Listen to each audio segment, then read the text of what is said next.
ஆணையாளருக்கும் தமிழ் அரசியல்வாதிக்கும் இடையிலான ஒரு சந்திப்பு பிரச்சனை போகின்றது. இஸ்ரேல் பலஸ்டைன் பிரச்சனை போகின்றது. பாகிஸ்தான் இந்தியா பிரச்சனை ஒரு பக்கம் போகுது. யுக்ரைன் ரஷ்யா பிரச்சனை போகுது. இப்படியான விடயங்கள் உலகத்தில் நடந்து கொண்டிருக்கும் பொழுது இலங்கை மீது இருக்கும் கவனம் அக்கறை சர்வதேச சமூகத்தில் குறையுமா என்ற சந்தேகம் எனக்கு இருக்கின்றது என்பதை நான் சொல்லியிருந்தேன். தன்னுடைய இந்த விஜயத்தினுடைய ஒரு பிரதானமான நோக்கமே இலங்கையிலே நடந்த விடயங்களிலிருந்து சர்வதேசத்துடைய கவனம் இல்லாம போகக்கூடாதுன்றதுக்காக தான் இந்த விஜயம் குறிப்பாக நான் மேற்கொண்டதாக சொல்லியிருந்தார். மனித எலும்புக்கூடுகளின் கூடாரமாக இருக்கின்ற செம்மணி புதைகுழி பகுதிக்கு உங்களுடைய பாதங்கள் பட்டதும் அந்த விடயத்தை நீங்கள் உங்களுடைய மனதிலே எடுத்துக் கொண்டிருப்பது கூட ஒரு வரலாற்றின் மிகப்பெரிய அடையாளமாக எங்களால் அவருக்கு கூறப்பட்டது. இலங்கையிலே பொறுப்பு கூறல் என்பது இன்னும் ஒரு நேர்மையான கண்ணியமான முறையிலே முன்வைக்கப்படவில்லை. ஆகவே பொறுப்பு கூறலை பரிகார நீதியுடன் கூடிய ஒரு பொறுப்பு கூறலாக வலியுறுத்த வேண்டியதன் கட்டாயத்தை மிகவும் தெளிவாக அவர்களுக்கு எடுத்து கூறியிருக்கிறோம். அதிலேயும் குறிப்பாக எல்லா வகையாக தமிழ் மக்கள் இன்று எதிர்கொள்ளுகின்ற பிரச்சனைகளை அவர்கள் முன்வைத்திருக்கிறார். இன்றைய தினம் யாழ்ப்பாணத்தில் உள்ள இந்த விருந்தினர் விடுதியில் ஐக்கிய நாடுகள் மனித உரிமைகளுடைய ஆணையாளர் அவர்களையும் இலங்கைக்கான ஐநாவின் பதிவிட பிரதிநிதி மற்றும் அவருடைய காரியாரியம் சார்ந்த உத்தியோகத்தர்களோடு ஒரு இரவு உணவோடு கூடிய சந்திப்பு நடைபெற்றது. இந்த சந்திப்பிலே நாங்கள் கலந்து கொண்ட பொழுது மிக முக்கியமாக இன்றைய தினம் செம்மணி பகுதிக்கு வருகின்ற ஐக்கிய நாடுகள் மனித உரிமைகள் ஆணையாளருக்கு முதலிலே எங்களுடைய மனப்பூர்வமான நன்றிகளை தெரிவித்திருந்தோம். மனித எலும்புக்கூடுகளின் கூடாரமாக இருக்கின்ற செம்மணி புதைகுழி பகுதிக்கு உங்களுடைய பாதங்கள் பட்டதும் அந்த விடயத்தை நீங்கள் உங்களுடைய மனதிலே எடுத்துக் கொண்டிருப்பது கூட ஒரு வரலாற்றின் மிகப்பெரிய அடையாளமாக எங்களால் அவருக்கு கூறப்பட்டது. அதே நேரம் இந்த வலிந்து காணாமல் ஆக்கப்பட்ட அவர்கள் நிலப்பறிப்புகள் மற்றும் இந்த இடங்களில் இருக்கின்ற தொடர்ச்சியான மக்களுக்கு எதிரான விடயங்கள் தொடர்பிலே எங்களுடைய கருத்துக்களை அவர்களுக்கு முன்வைத்திருக்கிறோம். குறிப்பாக மக்களுடைய இந்த இன்றைய தினம் நடைபெறுகின்ற செம்மணி போராட்டம் சரி, குருந்தூர் மலை, வெடுக்கராரி மலை போன்ற இடங்களிலே மக்களுடைய காணிகளை பறிப்பது சம்பந்தமாகவும் சரி, அல்லது ஏனைய இடங்களில் இருக்கிற மக்கள் விரோத நடவடிக்கைகள், காணிகள் குறிப்பாக வெலிகாமம் வடக்கிலே 2700 ஏக்கருக்கு மேற்பட்ட காணிகள் பறிக்கப்பட்டிருப்பது, விடுவிக்கப்படாமல் இருப்பது, மக்கள் தொடர்ச்சியாக போராட்டத்தில் ஈடுபட்டுக் கொண்டிருப்பது போன்ற விடயங்களை எல்லாம் முன்வைத்திருந்தோம். இந்த விடயங்களை தாங்கள் கருத்திலே கொள்வதாக குறிப்பிட்டிருக்கிறார். ஆனால் தொடர்ச்சியாக தாங்கள் இந்த விடயங்களை ஆராய்ந்து கொண்டிருப்பதாக குறிப்பிடுகின்றார். இருந்தாலும் கூட இலங்கையிலே பொறுப்பு கூறல் என்பது இன்னும் ஒரு நேர்மையான கண்ணியமான முறையிலே முன்வைக்கப்படவில்லை.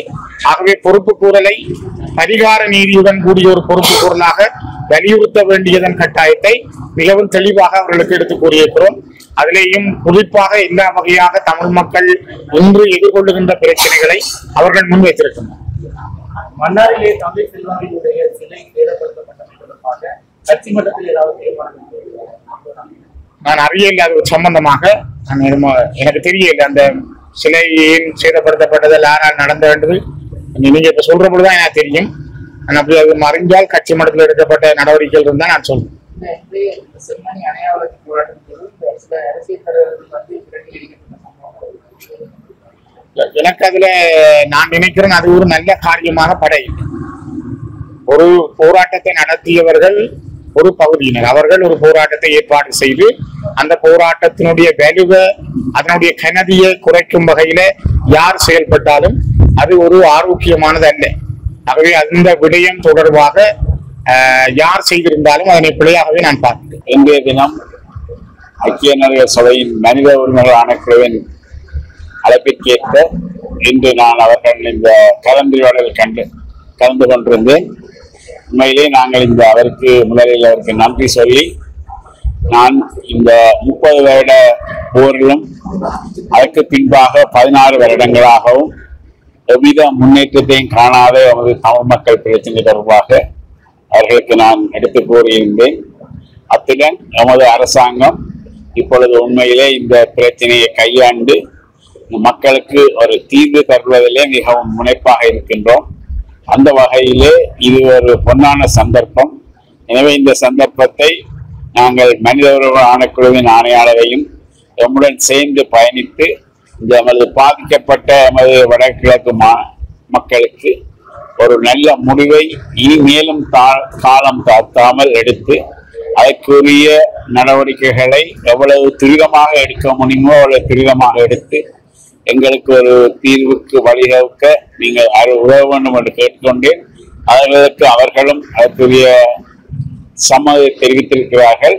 எனவே இந்த பாதையை நாங்கள் பயணித்து இந்த நாட்டிலே நாங்கள் எல்லா மக்களும் சமத்துவமாகவும் சம உரிமைகளோடும் எவ்வித வேறுபாடுமின்றி வாழ்வதற்கு எங்களால் உயர்ந்த உதவிகளை நாங்கள் செய்வோம். அத்துடன் இந்த ஐக்கிய நாடு சபையின் எல்லா அங்கத்தவர்களையும் கேட்டிருக்கின்றோம். எனவே எங்களுக்கு இதற்காக ஒரு நல்ல முடிவுகளில் கிட்டும். நாங்களும் இந்த நாட்டிலே இந்த நாட்டு பிரஜைகள் என்று வாழலாம் என்று நான் நினைக்கின்றேன். நன்றி.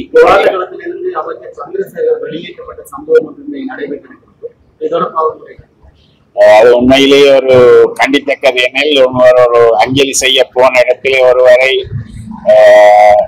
நடத்துவது அநாகரிகமான செயல் என்றே நான் பார்க்கின்றேன்.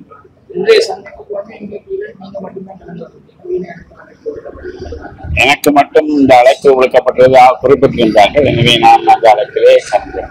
கடந்த கால அரசாங்கங்களோடு தொடர்புபட்ட மக்கள் விரோத செயற்பாடுகளில் ஈடுபட்ட தமிழ் தேசிய கட்சிகள் யாருடன் கூட்டு சேர மாட்டோம் என்ற சந்திரசேகர தெரிவித்திருந்தார். வன்னியில் சங்கு தரப்புக்கு வாக்களிக்கிறது இது உண்மையில் நான் அரசியல் களத்துக்கு வரவில்லை இந்த பேட்டிக்கு.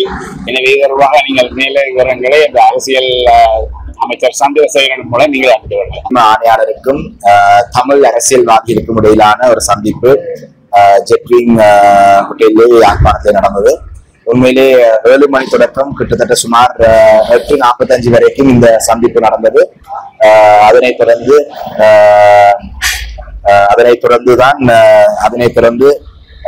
ஐநா ஆணையாளரையும் ஏனைய சில வந்திருந்த பிரதிநிதிகளுடன் கலந்துரையாடி தான் வருகை தந்திருக்கின்றேன். மிக முக்கியமாக இந்த சந்திப்பானது எதிர்வரும் செப்டம்பர் மாதம் ஐநா மனித உரிமை பேரவையிலே ஒரு புதிய தீர்மானம் நிறைவேற்றப்பட வேண்டும்.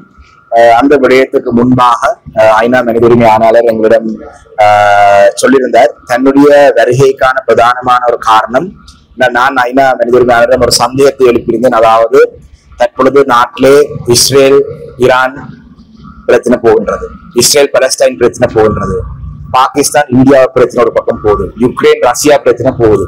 இப்படியான விடயங்கள் உலகத்திலே நடந்து கொண்டிருக்கும் பொழுது இலங்கை மீது இருக்கும் கவனம் அக்கறை சர்வதேச சமூகத்திலே குறையுமா என்ற சந்தேகம் எனக்கு இருக்கின்றது என்றதை நான் சொல்லியிருந்தேன். அதை சொன்ன பொழுது ஐநா மனித உரிமை ஆணையர் சொன்னார், தன்னுடைய இந்த விஜயத்தினுடைய ஒரு பிரதானமான நோக்கமே இலங்கையிலே நடந்த விடயங்களிலிருந்து சர்வதேசத்துடைய கவனம் இல்லாம போகக்கூடாதுன்றதுக்காகத்தான் இந்த விஜயம் குறிப்பாக தான் மேற்கொண்டதாக சொல்லியிருந்தார். இதிலே மிக முக்கியமாக நான் சொன்ன சில விடயங்கள், 16 வருடங்கள் கடந்து பாதிக்கப்பட்ட சமூகம் இன்று வரைக்கும் பெரும் கோபத்திருக்கிறார்கள். அரசியல்வாதிகள் மீதும் அந்த மக்களுடைய கோபம் வெளியே வருவதற்கான காரணம், யுத்தம் முடிவடைந்து விடுதலை போராட்டம் மௌனிக்கப்பட்டு 16 வருடங்களுக்கு பிறகு எந்த நீதியும் கிடைக்கவில்லை, இதுக்கு அரசியல்வாதிகளும் பொறுப்பு என்றொரு குற்றச்சாட்டு மக்களுடைய மனதில் இருக்கும்படினால்தான் மக்கள் அரசியல்வாதிகள் காணும் பொழுது சில கோபங்களை வெளிப்படுத்துது. அந்த வகையிலே நாங்கள் தொடர்ச்சியாக இது ஐநா மனித உரிமை பேரவையிலே இந்த எங்களுடைய மக்களுடைய நலன் சார்ந்த இந்த பொறுப்புக்கூறல் விடயத்தை வைத்திருக்காமல் ஏனைய பாடிகள், அதாவது பாதுகாப்பு சபை செக்யூரிட்டி கவுன்சில், இல்லாட்டி UN ஜெனரல் அசம்பிளி, இல்லாட்டி UNல இருக்கும் ஏனைய அமைப்புகள், UNல கணக்க பாடிஸ் இருக்கு. இந்த பாடிகளுக்கு எல்லாம் அவங்களுடைய அறிக்கையை சமர்ப்பித்தால் அவர்களும் இலங்கை அரசாங்கத்துக்கு அழுத்தம் கொடுக்கும் வகையான சில திட்டங்களை முன்னெடுக்கலாம் என்றதை சொல்லியிருந்தோம். அதே போலதான் எங்களுடைய இந்த காணி பிரச்சனைகளை பற்றி பொதுவாக எங்களுடைய எல்லா பாராளுமன்ற உறுப்பினர்களே ஒரு சிலர் மட்டும்தான் அது சம்பந்தமாக கருத்து தெரிவித்தார். ஆனால் காணி விஷயங்கள் தொடர்பாக குறிப்பாக இன்று காலையிலே மயிலிட்டி துறைமுக பிரதேசத்தில் சென்றிருந்த நானும் போயிருந்தேன். பலாலி அந்த பிரதேசத்திலே காணி விடுவிக்கப்படவில்லை. கிழக்கு மாகாணத்திலே மேய்ச்சல் கரை சம்பந்தமான பிரச்சனை, தொல்பொருள் சம்பந்தமான பிரச்சனை, இப்படி ஃபாரஸ்டினுடைய பிரச்சனை, இப்படி காணி பிரச்சனை மக்களுக்கு நாங்கள் புதிதாக காணி பிரச்சனை ஒன்றாக சொல்ல வேண்டிய அவசியம். காணி பிரச்சனைகள் தொடர்பாகவும் கவனம் செலுத்தப்படுது. ஐநா மனித உரிமை ஆணையர் சொல்லியிருந்தார், தனக்கும் வந்தத்திலிருந்து காணி விடயங்களை பற்றி கூடுதலான கேள்விகள் பிரச்சனை இருக்கிறதாக அறியக்கூடியதாக இருக்கின்றது சொல்லுகிறார். அத்தோடு சேர்த்து இந்த இந்த நிலை டிரான்சிஷனல் ஜஸ்டிஸ் என்ன சொல்றது, நிலைமாற்கால நீதி. இந்த நிலைமாற்கால நீதியிலே வந்து 4 அம்சங்கள் இருக்கின்றது. இதிலே நான் அவரிடம் சொன்னவுடைய இலங்கை அரசாங்கம் இந்த உண்மையை கண்டறிய ட்ருத் என்ற விடயத்தை பற்றி எந்த அக்கறையும் இல்லை. அதாவது பாதிக்கப்பட்ட சமூகம் வந்து அவங்களுடைய அவலங்களை தொடர்ந்து சொல்லி போறது மட்டும்தான். அதுல உண்மையை அறிகிற சம்பவம் நடக்கவில்லை. அதே நேரத்துல அக்கௌண்டபிலிட்டி லைக் ஜஸ்டிஸ், நீதிமன்ற பொறிமுறையை பற்றி எந்த பேச்சும் இல்லை. நீதிமன்ற பொறிமுறை என்றாலே தப்பி ஓடுறாங்க. அதே நேரத்தில் தான் மூல இப்படியான ஒரு விடயம் நடக்காம கரண்டி ஆஃப் நான் ரெக்கரன்ஸ். இது போன வருஷம் ஐநா மனித உரிமை ஆணையாளருடைய அறிக்கையிலும் இருந்தது. 13ஆம் திருச்சட்டத்தின் ஊடாக இந்த மாகாண சபை தேர்தல் நடத்துமாறு. அப்ப அவரிடம் ஒரு விடயத்தை வலியுறுத்தி வந்தோம். ஜனாதிபதியுடன் சந்திப்பு நடக்கும் பொழுது நான் கொண்டு வந்த அந்த தனிநபர் பிரேரணை இப்ப நீதிமன்றங்களிலே அதுக்கான ஒரு வழக்கு தாக்கல் செய்யவில்லை. இப்ப அமைச்சர் நினைத்தால் அமைச்சர் ஒரு 2 நாட்களுக்குள்ளே அவருடைய அறிக்கையை சமர்ப்பித்தால் மொத்தமாக ஒரு மாதத்துக்குள்ளே மாகாண சபை தேர்தலை நடத்தக்கூடிய அதிகாரத்தை தேர்தல் ஆணையாளருக்கு போகும் வகையாக நாங்கள் செய்து கொள்ளலாம். இந்த விடயத்தையும் அவரிடம் சொல்லியிருந்தேன். ஜனாதிபதியுடன் இதை வலியுறுத்த வேண்டும். அதே போலதான் எங்களுடைய மற்ற அரசியல் தலைவர் சொன்ன விடயங்களை நான் திருப்பி சொல்ல வேண்டிய அவசியம் இல்லை. ஆனால் மிக முக்கியமாக நான் சொன்ன 3 விடயங்கள் இந்த பொறுப்பு கூறல் விடயத்திலே எங்களுடைய தொடர்ச்சியாக இந்த UN ஹியூமன் ரைட்ஸ் கவுன்சிலே இருக்காமல் செக்யூரிட்டி கவுன்சிலுக்கு இதை கொண்டு போகலாமா, செக்யூரிட்டி கவுன்சிலுக்கும் இந்த அதுல செக்யூரிட்டி கவுன்சில் என்ன நடக்குதுன்றதை நாங்க பிறகு பார்ப்போம். இந்த சொல்லுவாங்க செக்யூரிட்டி கவுன்சில் கொண்டு பிரிவு அதை கொண்டு போகலாமான்னு பார்ப்போம். அதே UN மெட்ட பாடிஸுக்கு இந்த அறிக்கையை சமர்ப்பிக்கிறது உங்களுடைய இந்த ஸ்டேட்மெண்ட் நீங்க ரிப்போர்ட்ல சொன்னாதான் அது ரெசல்யூஷன் உள்வாங்கப்படலாம். அந்த வகையிலே இந்த விடயங்களை பற்றி தான் முக்கியமாக பேசப்பட்டது. இதிலே ஒரு நீதிமன்ற பொறிமுறை இல்லாவிட்டால் எங்களுடைய மக்கள் ஏற்றுக்கொள்ள மாட்டார்கள். அவர்கள் கேட்டிருந்தார்கள் தென்னாப்பிரிக்காவுடைய திட்டத்தை இங்க ஏற்றுக்கொள்வார்கள். தென்னாப்பிரிக்காவுடைய திட்டங்கள் எல்லாம் அதாவது அந்த நாட்டுடைய அரசியலமைப்புல இருந்த மாற்றங்களை செய்த பிறகுதான் அவங்க இந்த தென்னாப்பிரிக்கால வந்து ட்ரூத் கமிஷன் கொண்டு வந்தார்கள். அதே நேரத்தில் அவர் இன்னும் ஒரு உதாரணமாக ஈஸ்ட் டிமோர் இந்தோனேசியா எக்ஸாம்பிள் சொன்னாங்க. நாங்கள் இது 16 வருடங்களுக்கு பிறகு நாங்கள் திருப்பி போய் புதிதாக ஏதோ நடந்தது போல எங்களுடைய மக்களுக்கு இதை சொல்ல போனால் எங்களுடைய மக்கள் ஏற்றுக்கொள்வார் என்ற நம்பிக்கை எனக்கு இல்லை. ஒரு நீதிமன்ற பொறிமுறை அவசியம் என்று சொன்னால் மீண்டும் நான் வருவதற்கு முன்பாகும் என்றால் அதிலே மொழிபெயர்ப்பும் ஒரு சில நேரங்களுக்கு பிறகு இல்லாம போய்விட்டது. அதனால கூடுதலான கேள்விகளுக்கு பதில் வாங்க வேண்டியதாக இருந்தது. அதனால முடிந்த பிறகு நான் சில விடயங்களை சொன்னாங்க. அவங்க சில கேள்விகளை கேட்டார்கள். நம்முடைய மக்கள் இதை சிலதுகளை விட்டுக் கொடுக்க தயாரான மக்கள் சார்பாக நாங்கள் மக்களிடம் தான் அதை கேட்க வேண்டும். ஆனால் பாதிக்கப்பட்ட சமூகம் அவர்களுடைய பிரதானமான இதற்கு குற்றவாளிகள் தண்டிக்கப்பட வேண்டும் என்பது மீண்டும் வலியுறுத்தி இன்றைய தினம் 3 நாட்களாக நடைபெற்ற அநியாயவிலக்க போராட்டத்தில் கலந்து கொண்ட தமிழக கட்சியினுடைய தலைவர் மற்றும் நீங்கள் அங்கு இடம்பெற்ற ஒரு குழப்பத்தின் காரணமாக இடைநடுவில் வெளியேறிய சம்பவம் பதிவாகியிருந்தது. ஏன் இடைநடுவில் வெளியேறவில்லை. என்னிடம் முழுமையான காணொலி இருக்கின்றது. நாங்கள் அந்த இடத்துக்கு சென்று நாங்கள் பூ-அஞ்சலி செலுத்தி அதுக்கு பிறகு ஒரு சில நேரங்கள் நிமிடங்கள் ஒரு 15-20 நிமிடங்களுக்கு மேல அந்த போராட்டக்காரருடன் நாங்கள் இருந்து அதுக்கு பிறகு ஊடக நண்பர்கள் நான் இங்க இருக்கிற சிலரும் அங்க இருந்திருப்பீங்கன்னு நினைக்கிறேன், இருக்கிறாங்களோ தெரியாது. ஊடக நண்பர்கள் சொன்னார்கள் அந்த இடத்துல பேட்டி கொடுக்க சொல்லி. அப்ப நான் சொன்னேன் இந்த இடத்தை பேட்டி கொடுக்க இயலாது. அப்ப அவர் சொல்றா இல்ல ஊடகம் பேட்டி கொடுக்கறதுக்கே ஒரு இடம் இருக்கு அங்க வாருங்கள் என்று சொன்னார்கள். அவடத்தை சென்று பேட்டி கொடுத்து எங்களுடைய செருப்பு காணல் சொல்லி செருப்பை தேடி எடுத்து இதெல்லாம் நடந்தது. என்றால் அப்படி திடீரென்று நாங்கள் எழுப்பி அதுல செய்தியில வந்து முழுக்க போல அதே நாங்கள் வெளியிலே வந்த பிறகு அதுல ஒரு கும்பல் உங்களுக்கு தெரியும். அந்த கும்பல் யாருண்டு தெரியுமா? யாருண்டு கும்பல் சிலர் ஒரு அரசியல்வாதியுடைய ஒரு கும்பல்.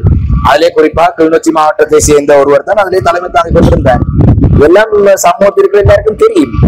அவர்கள் அதிலே நீங்கள் பார்த்தீங்கன்னா அந்த காணொலியை நான் உண்மையிலே வெளியில வந்தா எனக்கு மிகவும் கவலையா இருந்தது என்றால் நானும் எங்களுடைய கட்சியினுடைய தலைவர் அவர்களும் எங்களுடைய வடமாநில உறுப்பினர் சுயர்தன் அவர்களும் தான் நாங்கள் சென்றிருந்த. நாங்கள் வெளியே வந்த பொழுது என்னுடைய வாகனம் வலது கை பக்கம் தூரத்தில் நிற்பாட்டிருந்தது, தலைவருடைய வாகனம் இடது கை பக்கம் இருந்தது. அப்ப கிட்ட இருக்கிற வாகனத்துல இருந்தால் கிட்ட இருக்கிற வாகனம் வருகிறேன் எங்களுடைய தலைவர் இந்த பக்கத்துல நடந்து சென்றார். அந்த நேரத்தில் இந்த கும்பல் தான் இந்த கும்பலுக்கு தான் தெரியல அவரத்த போராட்டக்காரர்கள் எதுக்கு இல்ல, உள்ளுக்கு இருந்த தாய்மார் எதுக்கு இல்ல, ஏற்பாடு குழுவினர் எதிர்ப்பு தெரிவித்தது வெளியில் இருந்த ஒரு கும்பல். உண்மையிலே இந்த தமிழ் சமூகத்துக்கே ஒரு அவமானப்படுத்தியவர்கள் தான் அவர்களை யாரென்று இந்த காணொலியிலே வச்சு இனம் கண்டு இனி வருங்காலங்களிலே இப்படியான மக்கள் போராட்டங்கள் செய்தவர்கள் அவர்கள் வராம பண்ணால்தான். இன்று உண்மையிலே ஐநா மனித உரிமை ஆணையரை கூட நான் சந்திக்கிறேன்.